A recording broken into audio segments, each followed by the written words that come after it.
Welcome to our podcast series called To Contemplation.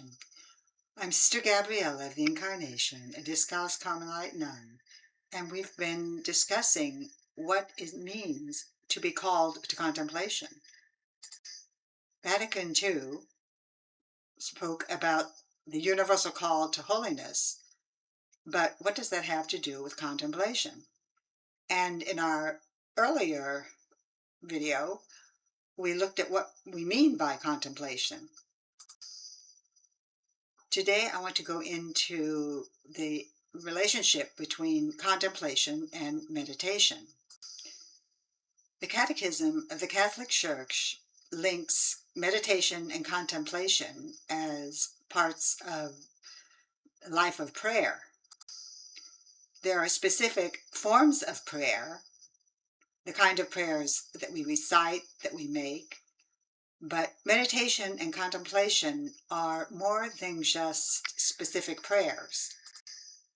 And because they're so closely connected, since we want to know what contemplation is, since we're called to it, and so we want to take a look at meditation.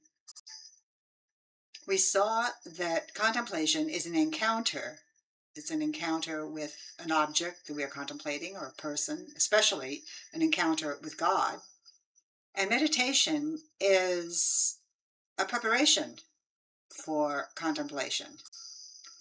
The Catechism says that meditation is a quest, and it's a very special kind of quest. It's not a quest to find something, in a way, but it's not like a quest for the Holy Grail.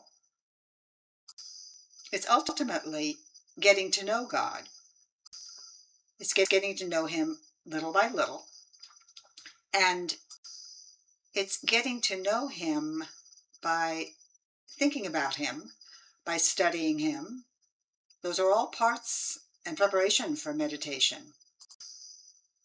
I am doing this video on Good Friday, and in many, many churches around the world, there will be Good Friday services with meditations about the Passion. Often there'll be the 7 last words, a specific series of meditations on what our Lord said while He was nailed to the cross. And that gives us an idea of what meditation is.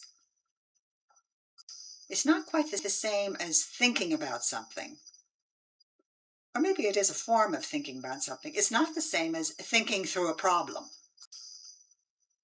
It's a way of going more deeply into something, into an idea, a thought, a person, a situation. And when it comes to meditation as part of the spiritual life, it's a way of getting to know our Lord. I tell our novices that the theme song of meditation is Getting to Know You. Getting to know all about That delightful song from The King and I. Getting to like you. Meditation is usually begun by taking a passage from the Bible, a verse. As I said today, since it's Good Friday, there will be meditations on the Passion, on the various aspects of the Passion, and looking at it more closely, trying to get into it, go beyond the mere facts stated in the text. We can know the facts, but there's always more to words than just a bare recital of facts. And that's what makes meditation, prayerful meditation, different from studying something. Once we have thought about a text and studied it and gotten into it as much as we can, there's a further step in meditation, and that is to place ourselves vis-a-vis the text, to make ourselves part of the meditation. How does this affect me? what is similar in this experience, in this verse of the Bible? What is it that's familiar with me, part of my life? What do I recognize in it?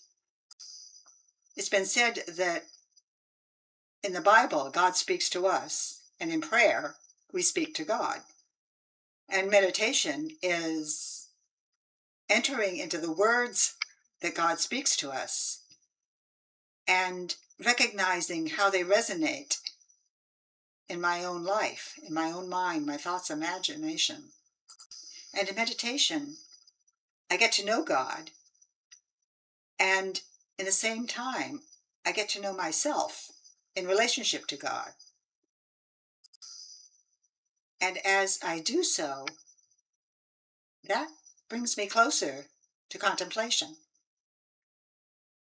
because it helps me to realize who God is, who I am, and how we relate.